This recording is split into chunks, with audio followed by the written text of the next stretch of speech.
So, hello everybody. I am back once again with another game journal entry. For this one, game journal entry number 6, now I believe. It is going to be for City Skylines. Now, I haven't got to play City Skylines 2. I had played City Skylines on consoles, so the Xbox edition. I haven't got to play the second one. I have watched extensive playthroughs on it from City Planner Plays. I honestly love watching his videos. Fantastic.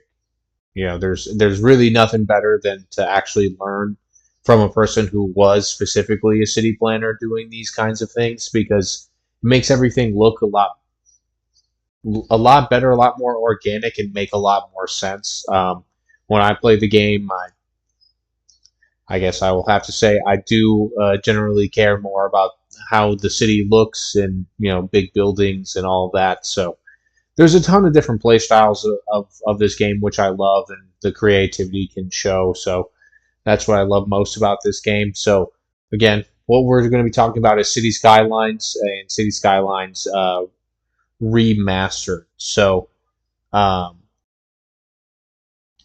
I got to play the original Xbox edition, and it was great. I never really had any significant problems with it. It ran well, and boy, was it a fantastic introduction into city builders. Because I had played SimCity back in the day, and a bunch of other city building games that just never really hit the mark. And let me tell you, when I first started playing this game, there's really nothing like it. There's a few things that are definitely a little annoying, but for the most part, it is fantastic. Fantastic. So, on my initial thoughts, again, spitballing off of what I've been going off of so far is it's a fantastic game. I mean, I do think that there can be an opportunity for multiplayer in the future. So please, uh, Paradox or Colossal or whoever is making this game and on City Skylines 2, please come out with an update or some type of ability to play this game with your friends. I know that I've had a tremendous amount of ideas on how to make it actual, like, you know online and crossplay and all that, which I think could be super, super fun for individuals that like to play games with their friends and also like to play kind of a little bit more of strategic builders, if you will, which City Skylines certainly is. Unless you're playing in the sandbox mode, then by all means, just let everybody build whatever they want, which could be fun as well. But um, so yeah, initial thoughts. I really love the game. It's so deep, and there's just everything that you think of when you're trying to make a city. Airports, roadways, highways. From low density housing to like apartment housing to large skyscraper buildings to um, smaller, shops like pizza shops, bookstores, um, things of that nature. Um, just everything is really tied in together, and then there's the ability to make parks, and then also there's the ability to have all of these DLCs added to it, which are extremely fun and definitely. I really wish that they weren't necessarily DLCs and they were already encapsulated into the game because of how awesome they really are. I mean, especially having the opportunity to have extra stadiums because, I mean, most of big cities, and if you're playing the game for long enough, it is going to be a big city. So they're going to have some sports teams aside from just an arena and maybe a one soccer field. They're probably going to have multiple. So it's really fun to be able to have that option to have multiple other stadiums that might signify different sports that are being played. Super fun stuff. Obviously, I really love the skyscrapers mod that's in it as well. Actually makes it look like your city is very, very tall, just because some of the assets are very, very similar in height. And to be honest, a lot of the time when I've been playing City Skylines remastered, it almost seems like the high density commercial buildings never actually make it to be that tall. And it's a lot of my high density residential buildings that are the tallest in the game, which, well, I should say in the base vanilla game. So, one thing that I will say for future is make more more skyscrapers. I would say that's one thing for me is what's going to keep me playing this game is having a lot of variability of these beautiful different skyscrapers that we see around the world, and don't be afraid to make up some buildings. Like, there's a ton of websites out there that can show you what's possible in buildings. So I mean, might as well just like try it.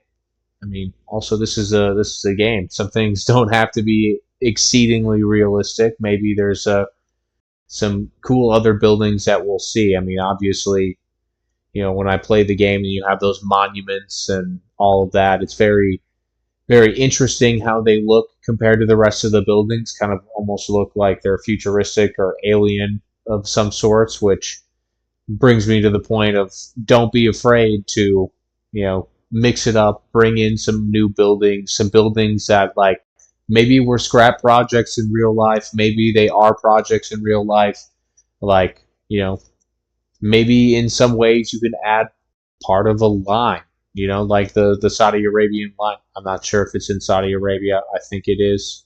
But in that area, out in the Middle East, they have that line. Maybe there's a opportunity where you can have as part of your city that's in that line or something that can be built. Just kind of like expanding the possibilities of what you can do with your city. So next, I never really played like the scenarios or anything like that, so I can't attest to any sort of storyline. I've always just kind of done what City Planner Plays has done and just kind of like make up my own story for what's happening in this city and why it needs to be big and why it needs to be very, very valuable and have high revenue and all of that. So it's more of something that you can create along the way. The main thing that I always focused on was just making the most efficient city and the highest revenue with the coolest looks. Now, obviously, in video games like this, there's a notion that you can have similar things repeated over and over and over and over and over again, and they're still generating you a lot of money. So um, it's like when I think about a separate game that I used to have on my phone called Megapolis. Incredibly fun game for the time being. I mean, obviously, it's not necessarily the city builder that you would think, but it was more of like a I would say a pay to get better. I mean, there's no really winning scenario. You just get more money that you can utilize, but in a lot of ways, it takes an exceeding amount of time to do anything and doesn't feel that substantial. Like, I can take waiting around for a long time because, I play Clash of Clans, but there's like player agency in between those times where you can battle and do all these other things. So Megapolis kind of fell to the wayside, but to reiterate my point, you could have a ton of similar buildings all in one area, maybe like a 40 by 40 grid of the exact same building, and they're all doing the same thing, but it's increasing your revenue the most because that's the building that does that. So the same thing can be said in some ways, like just having a whole bunch of high density commercial and a whole bunch of like residential, all of it high density, all of it like that, is going to be kind of boring and not really seem realistic. So I would say that I wish there was a little bit more of a mechanic that would kind of incentivize a specific type of housing. Now, I'm not sure if that's something that's already in City Skylines too, as that would is that it's kind of seemed that way from watching other players play the game. Um, I don't really get to hear a lot of what's going on in the UI um, unless City Planner Plays is talking about like a mod or something else that's going on in the city. Doesn't really talk too much about what's being shown in the UI. Just kind of does his thing and is able to build fantastic looking cities and very very realistic. So again, shout out to him. He's a very very cool guy, and definitely if y'all have never watched any of his stuff, I would definitely consider watching it. It's very very interesting. He's a very funny guy, as well as he's very knowledgeable on everything that's going on. So he'll actually make everything make a little bit more sense and basically help you with your build so that your builds look like they make sense, right? So I don't really have any likes or dislikes on the storyline. It's basically up to you, especially if you're starting a new city that you're utilizing the actual in-game currency with. Obviously, takes a little bit longer, but it's far far more rewarding than playing in the sandbox. So now I'll go to aesthetics. Now I absolutely love how this game looks, and beyond that, I think like the developers and designers really wanted people to feel accomplished and confident and also like creative in a way. I think that was the main emotions that they wanted to evoke from every player, because when I felt like I was being when I was being very creative and innovative, and also like just kind of like uh, uh, accomplished in me building this area of the city, and it looks so great and it works so great, and all of those things really kept me coming back. But to go to a more of like a visual perspective on the aesthetics, all the buildings look really really good. Of course, when you start zooming out, rendering gets a little bit different, and I'm not sure how the case of that is for City Skylines 2. Sure, it's a little bit better because it's on updated software and all of that, but for the most part, it all looked pretty good. It all looked like I was like really in a bird's eye view of a city, of a real city, and everything looks good when it's at night too, and all these different weather conditions. Fantastic, fantastic, and that's another one of the reasons why I think City Skylines is the premier city builder of all the city building games, because of how it looks, and then just even with how it looks, you're still able to be very very creative in where you place it, which is one of the best parts about this game. So now I'll go dive into the mechanics. Now this will be probably a lot of information because the game is in fact incredibly deep in different mechanics. So obviously you have roads, um, you have buildings that require zoning, which the zoning can be industrial, office, high and low density commercial, and low and high density residential that will house your citizens and have allow them to have jobs. So basically, whenever a road is built, it will display a grid pattern around that road, as everything has to be connected to a road. But that grid pattern will then be able to house the zoning.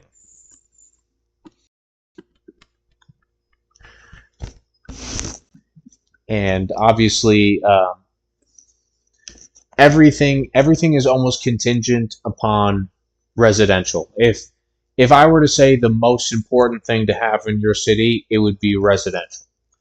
Um, because everything is really tied off of it. So, I mean, if you don't have residential, you don't have anybody going to school. If you don't have residential, you don't have anybody going to work. Don't have residential, you don't have anybody that's driving over toll roads or taking a bus or taking a train or doing anything else. So everything starts with having these residents in your city, and once you have that, you have to meet their needs. So they'll need water and power. And one of the greatest things about this game is that there's many different ways to do that. You can obviously pump water um, to get water. That's really the only way you can do that, unfortunately. But where power comes from is where it gets interesting, obviously. So you can have huge dams. You can have coal power plants, oil power plants. You can have nuclear power plants. I believe in the new game you can have a bunch of other different stuff as well. And then also there's a incinerator, a garbage incinerator, which also gives you a little bit of power because it's burning all of those things and taking that heat. So, oh, and then I'm forgetting wind turbines, green energy. So wind turbines both on the land and in the water, which is very cool as well.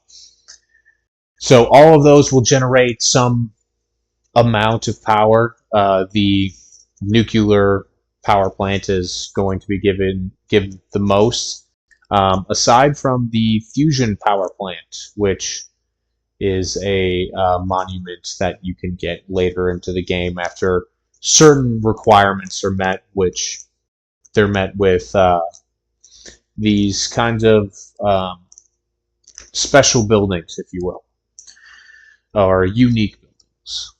So once you have you know once you have power, you have water, you can basically move that power and water almost anywhere you want, um, all over the map. Same thing with the roads. There's restrictions to the road building, but for the most part, it's pretty wide open. You can get pretty crazy with it. Um, I remember I saw somebody with a city that was entirely concentric circles, and it was a really good city. It was really efficient, and that's where like the creativity and like the freedom to do just about anything actually shows. So you're able to design really good or really interesting roadway networks and still have it work, which is very fun. But also, those roadway wet networks are going to house obviously um, those grids that you're going to need for building. So more often than not, the better thing to do is to make an actual grid pattern of roads so that you can maximize the amount of area for you to have zoning opportunities. So next, after you have all of these people coming in, you need them to have jobs. So those jobs come from low density commercial jobs, and the game makes it so that high density commercial jobs are going to require a higher level of education.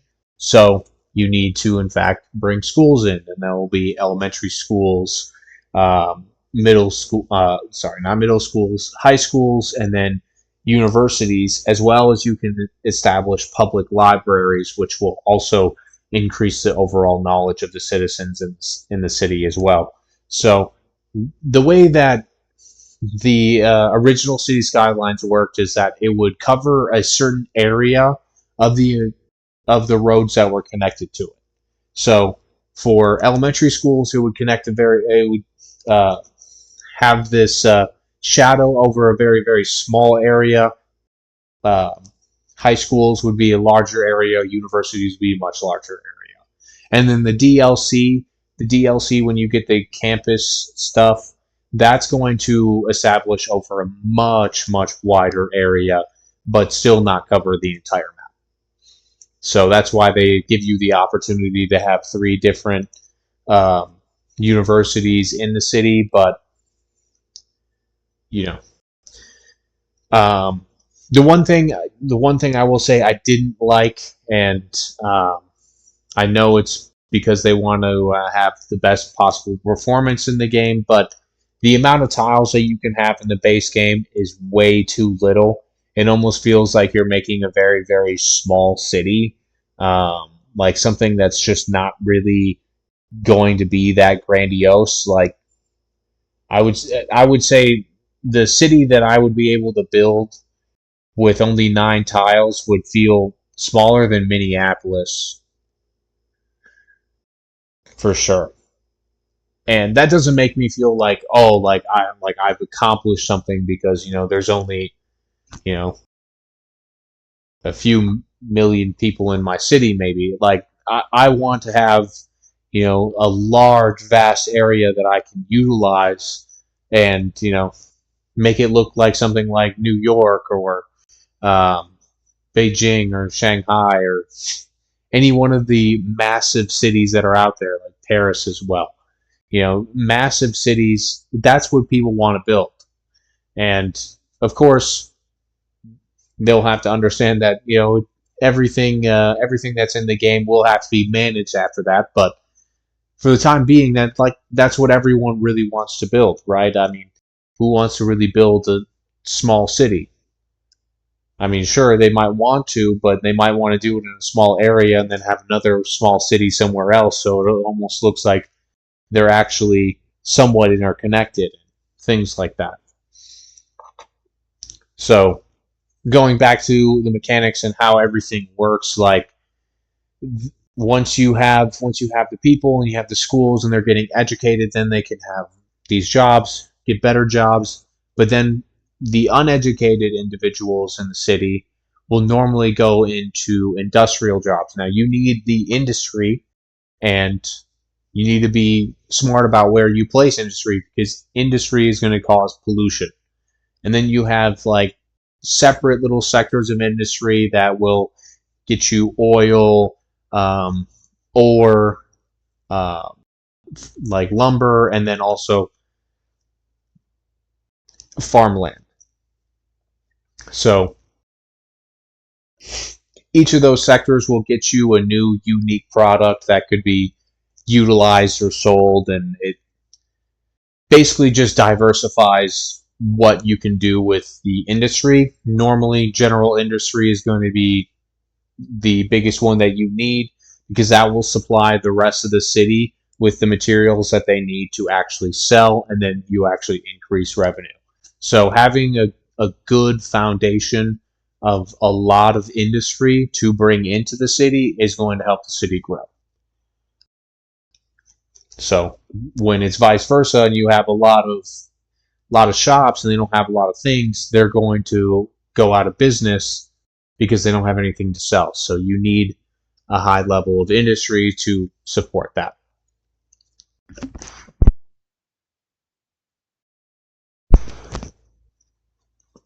So the next thing um, that I really enjoyed with City Skylines mechanics is that you got to be creative with both roads and railways. So, and also public transportation. So once you have all these citizens in your city, you can then be able to transport them a lot better, because let me tell you, the biggest problem in City Skylines will for any individual will always be traffic. Traffic is horrendous, always. It is difficult to manage, specifically because the AI drivers don't necessarily drive in a way that you would normally see. I know they fixed a lot of this in City Skylines 2, allowing you to add more lanes and specific lanes where people can go to so that the flow of traffic is a lot better. Thank you for doing that. That's something that I'm definitely going to appreciate, because vanilla assets in City Skylines that actually are worse for your build, and that's that Cloverleaf intersection. Now, I grew up in Minnesota, so like I know a ton about those Cloverleaf intersections, and they work a lot better in real life than they do in the game. However, I would say that they're not the best intersection to use probably in real life either, specifically because you're going 25 miles an hour to then get up onto a 60-mile-an-hour road, and you have a very, very short time window, and people are exiting as you're entering. So that's a little dicey when you drive up there. But regardless, is that it works pretty well in real life, and then in the game, it is absolutely the worst thing that can possibly happen. So you really have to design your own interchanges, and that's what's really cool about the game is that you can. It might not look as pretty, but you absolutely can design different interchanges that will work, and they will, and most of the time they will drastically improve the overall driving, but you really have to kind of tinker with it, which might be a little bit tedious to some players. I know it was a little bit to me when I was trying to figure out a lot of these highway hierarchies and just roadway hierarchies to make sure that people are staying off of these smaller local roads that build up traffic, and they're driving onto these collecting roads and then arterial roads that will then take them to the highway to be able to get around. But great thing about the game is that you have a total other option to deal with in buses, underground metros, above ground metros, like elevated ones, and then trains. So you can have passenger trains, and you can lay down different railway networks. Uh, you can lay down different underground metro networks, so subways. That's something that I do a lot. In my most recent game, I decided to try to make something kind of interesting, and it certainly helped a lot with my traffic problem. I mean, that's for sure. But I have these boroughs in the city where each one of the boroughs has its own respective underground metro system, and then there's an above ground metro system that basically takes anybody on it around the entire city to any of the boroughs, and they'll be able to stop, have a short walk to one of the underground metro systems that will basically take them around that borough and all through it. So if somebody supposedly had a job in a different, borough, they would be able to travel all the way over to another one and so forth.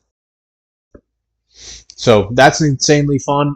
The one thing I really wish they also kind of did a little bit more with would be the air travel or the airports. Kind of just plop them down, and they just kind of give you tourist boosts and bring in more people. Other than that, I kind of wish that there was something that you could set up, and this would be more so for the cargo plane. Uh, you never really get to choose what things you kind of want to import in that way, other than if you have the industries DLC, you'll be able to import, but it wouldn't be through the plane. I'm not really sure. It's just kind of like there. It works kind of like the cargo train terminal, in which you'll get more coming in, but you don't get to pick what's really coming in, which is kind of disappointing in the sense that you might need um, more resources for one specific area, because that area might be small and you have nowhere else to build those kinds of that kind of thing. So they might need more of that. Kind of in that situation, you might need more of something, so you kind of want to import it specifically, something like that. So Moving a little bit further, I mean, this is why I love the game so much, is because it's everything's kind of connected. Obviously, you're going to need police and firefighters around. You're going to need health care available, so hospitals and small clinics are going to have to be available so that everyone can remain healthy. And then you need to worry about both the children and the elders. So you need to have elder care. You need to have children's hospitals and wellness centers for them. I mean, it's incredibly deep, and what you want to do is, in each of these areas, you want them to have every possible amenity. So you want them to have um, an elementary school in close proximity, a high school in close proximity, a um, a firefighter station and a police station close by. You want them to also have a public library close by. You also want them to have uh, jobs or shops nearby so that they can go buy things. You want them to be connected well with the rest of the roadway system so that they can get in and get out much quicker. And also, you want them to be close to something that's going to be fun, like they can do leisurely. So like having a park or a basketball court or something to do that outside of their regular everyday routine and going to shops. So you need all of these things in close proximity to level up that house, which will then get you more revenue. So basically, it's all about fulfilling the citizens' needs. And then once you have a ton of citizens, then you'll have to fulfill the needs of the city on a more macro scale. So making sure that you have enough industry, enough jobs, enough offices, which is also kind of tied into industry in a way. Very interestingly, um, it just kind of serves a different purpose, more as like a mediary thing, I guess.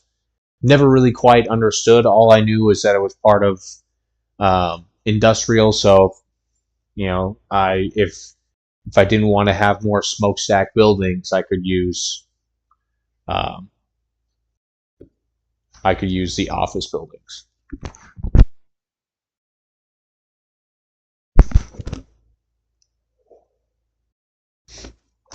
And then you also have to worry about making sure that you have enough electricity for everybody. Otherwise, you'll experience blackouts. And then you want to make sure you have enough water, or else you'll experience um, what I would call in the game is droughts. So, I mean, your crops will most likely be fine. Uh, Personally, I've never had a problem with water, as water is a incredibly easy resource to keep getting. You'll just have to eventually just have a higher affinity for it.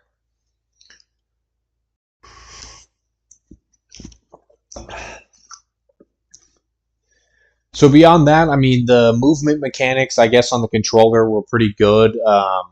There wasn't really anything that I disliked too much. It was really easy to build, demolish, replace, anything like that. So they really did a good job in making sure that you can be creative and be creative quickly, so that if you do make a mistake, you can fix it, or if something that you have that's already there is nice and you like it, but you just want to upgrade one of the roads, you're certainly able to do that. Upgrade the roads and then fix some things around it if you need to.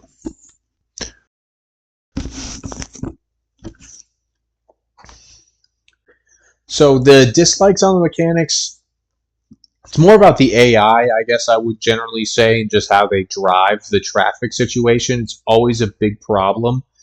Other than that, I think there's the system that they use for the education is a little bit too much. It almost feels like you kind of need an elementary school every couple blocks and need a like a park every couple blocks as well, which I'm not saying would be a bad thing at all in real life. I mean, the more the merrier, but there's elementary schools that are bigger than others.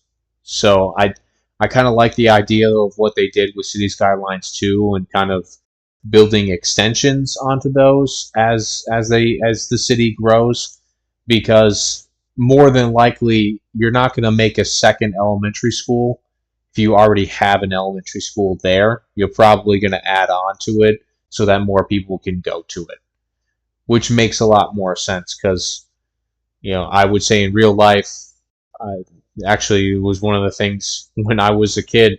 We had far too many kids in our high school, and we didn't really have an option to continue growing this, like building more onto the school. So we had to have talks about adding another high school, and evidently did not happen. And what they did is basically they just started to figure out how they were going to build a new wing onto our school. So, even when it seems like you can't do anything on building more, it's kind of an interesting situation because it's tough to find an opportunity to build a whole nother high school somewhere else. And then the logistics of switching all of those students, finding new teachers, all of that is going to be tough anyway. So it makes a lot more sense to build onto something when it's growing and then like leave it smaller when it's in a smaller populated area, which makes a lot more sense instead of just trying to like have a baseline around everybody, right? So the same goes for the high schools and also the universities. Um, that's a little bit different. I really hope that when I do play City Skylines 2, I get to actually see a little bit more of how it actually works, because the university in a state, I mean, again, for Minnesota, there's really only one D1 college in Minnesota, but everybody knows about the University of Minnesota in Minnesota. So a lot of people end up going to the University of Minnesota. And it's not like, somebody who's living 20 minutes outside of the university is going to be like, I don't know what that is, and not have an opportunity to go to college. So like it doesn't make a lot of sense in like the area of effect that it has, but I understand what they were going for in the mechanic. It worked for that situation, but it was also difficult when you wanted to build a little bit more commercial or residential or something, and then you have an area where you're not getting a lot of opportunities for these Sims to go to school and stuff like that. And then it's like, well, I have to put a school there. And it kind of changes up the whole look of what you were going for. And then you have to move roads, move buildings, all of those things. That's not quite as fun. So having an ability to kind of like add on to a building that's already there, significantly more powerful. Um, I do wish that there are more recognizable structures. So the game has these unique buildings, and they're buildings from all around the world and structures. So, like, they have the Eiffel Tower, they have Statue of Liberty, they have these palaces, Grand Central Terminal or Grand Central Station. I can't remember which one it was. And they have these interesting buildings, but they don't have too many, and not all of them are grandiose in size. One thing I really wish they had in a game like this is notable skyscrapers, like the Petronas Tower, or obviously the Burj Khalifa, the Empire State Building, maybe even the Chrysler Building, the new the Freedom Tower.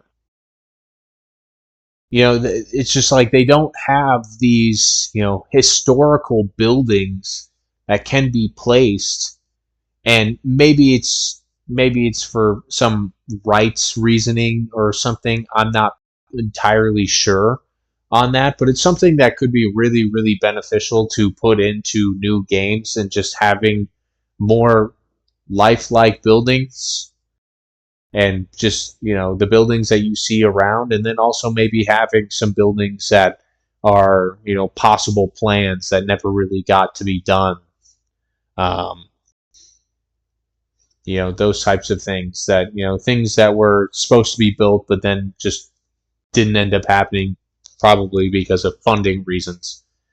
um, just so like that way you can have more of these, skyscrapers that are really influential skyscrapers that can, set the tone of, a neighborhood or region in your build, and then, also showcase that, there are different heights going on, because like that's one of the things that really I didn't enjoy. And I understand that there's only a certain number of assets that you can really bring in and all of that, and it's more about everything else that was connecting those things rather than just like the look of the buildings. I would say it does a good job into looking organic in a city with just how it chooses to render certain buildings, or picks certain buildings to be placed in those areas. So I like that, but for the most part, I would love to see more assets used. That way, there's more variability, and not only that, just also difference in height. I mean, it looks a lot worse and a lot less organic when you have a whole bunch of the same asset that's all at level 3. And you'll probably see some pictures of it as I've been kind of like showing all the pictures on here of the things that I've built. You'll probably see a bunch of buildings that are the same look, the exact same size, and it really doesn't make a lot of sense for it to be like that, because a lot of these buildings are not going to be the exact same height.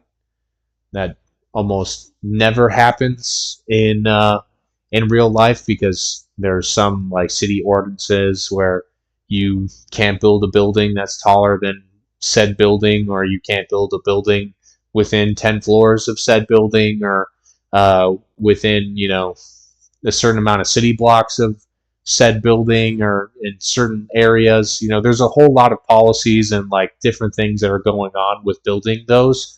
So having a whole bunch of buildings that are the exact same size next to each other for almost no reason definitely reduces the immersion, I would say.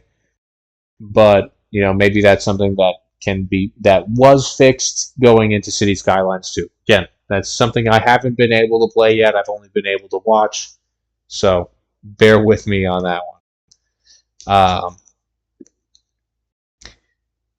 Finally, to go into ideas for future use. So obviously, I've been able to see some of the things that they put in City Skylines 2, but the thing that I really just have to talk about, and it's probably the only thing that I'm going to talk about for an idea for future use, is the online possibilities of this game. Now, what I think is that there can be an online game, I would say probably up to, let's say, 4 players can play on one map. And this map is probably, created to be much larger than the main maps that you see.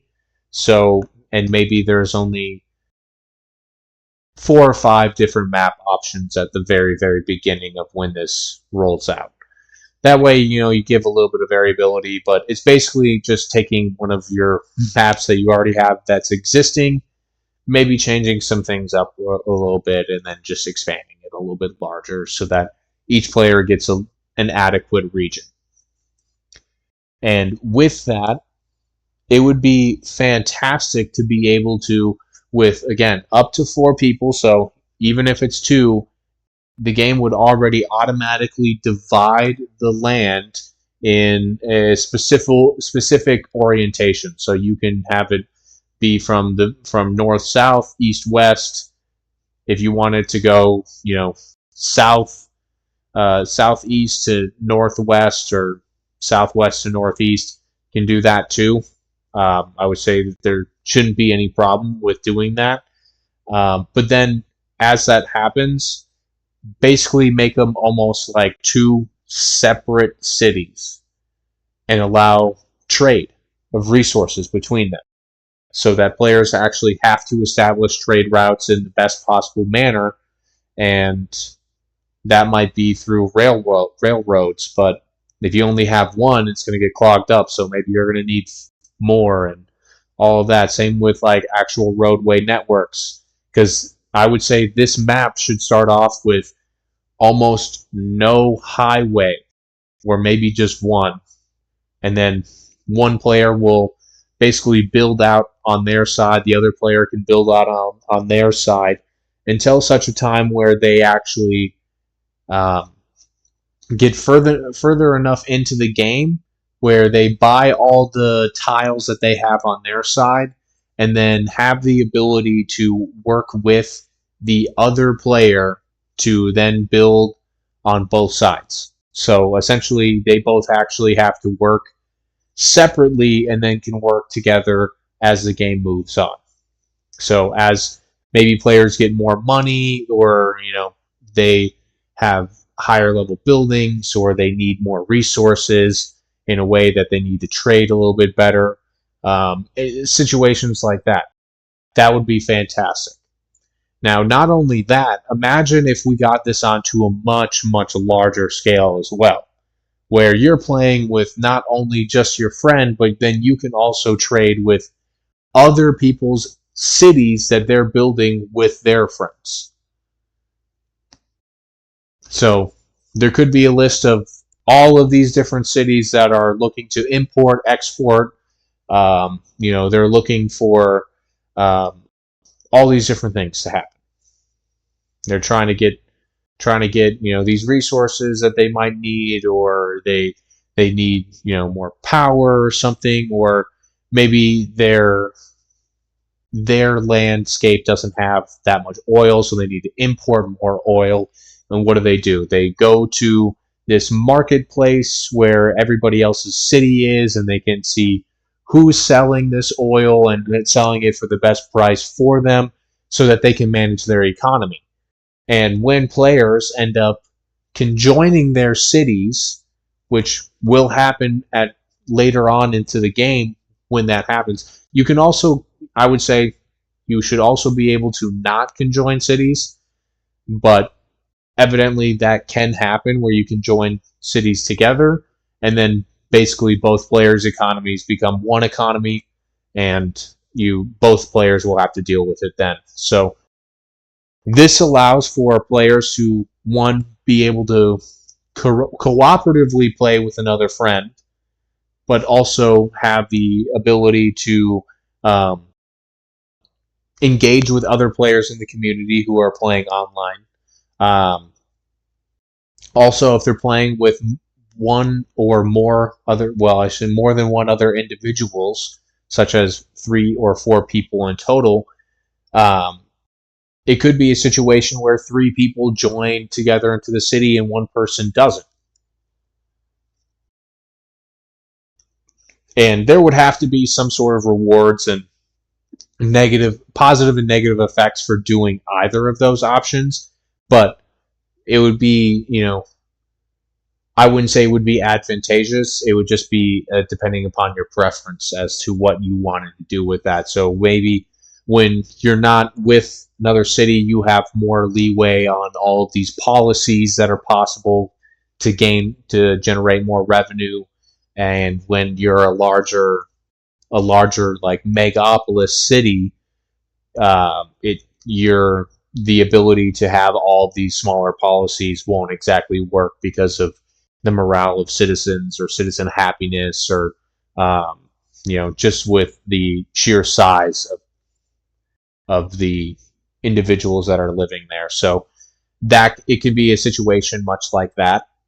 Um, I just honestly think that there's a lot to go with because I mean I think about games like Minecraft. Minecraft can be so many things other than just playing the base Minecraft game. I mean, you could basically build an entire city with your friend on a unbelievable canvas. Why now? Why can't you do that with City Skylines? You know, two people can work together to make something look fantastic, also make something work really, really well together. And I think with the idea of being able to import and export resources is really going to elevate the strategy of the game as well. So that as you're building and all that. Now, I don't want to make it anything other than a city builder, but I'm sure there's probably going to be individuals who would be like, oh, you know what else would be cool is adding, armies and stuff and seeing if you can take somebody else's cities. Now, I mean that would be cool, but for a different game, different game. This would just still remain the city builder that you're able to play with your friends, be able to engage with the rest of the community in, and also be able to show off your cities. Send to like send postcards essentially to invite somebody to see your city, and the more people that see your city and are able to do something in it, whatever that may be, might generate a little bit more revenue for you for a small period of time, maybe like a four times multiplier for the next hour or something like that, which would get a lot of people more invested into what everybody else is doing, and creativity will thrive. You'll have a much, much bigger following of individuals because a lot more of these people will probably keep up with other people that are in the game, as well as try to grow their own city. And I would say, as time goes on and it ends up getting to a point where you can't really build anything else, I would say that there could be something that will allow you to extend the bounds of what you already have in the city. But for now, I would say that would be an incredible idea to have. I wouldn't scrap any of the ideas that were already um, in City Skylines aside from the school thing, just having like a radius. It makes more sense for a police force to kind of be in a radius, but also I would say it'd probably just be easier just to tie them to a district that they're in. But again, I know that they don't want to force players to build these districts. I'm sorry, districts all throughout their city because in some cases it might not be that way. Just because maybe the city is too small to be, or the area is too small to be a good district, or it's maybe you know too spread out to warrant having a district in there, or maybe it's too big and for some reason it just doesn't feel like it would need to do that. Those types of situations, I guess, are possible for that. So beyond that, I just got to say, City Skylines is a fantastic game. Fantastic game. There's really no other city builder like it. I've played it for a very very long time, and as it goes for like sim builders, I think City Skylines did a fantastic job. But again, City Skylines, please come out with a online option for everyone. Everyone, I think it would be awesome. I think it would be a very good way to start connecting the community that plays this game, and I think once you start connecting the community, you're going to start being able to branch out to other players that might not have thought about playing this game before. And they get to play the game, they get to have fun, and they love it, and they love your product, and they're eager for you to come out with more, and that just builds revenue and just allows you to innovate in the game and have new mechanics and new possibilities.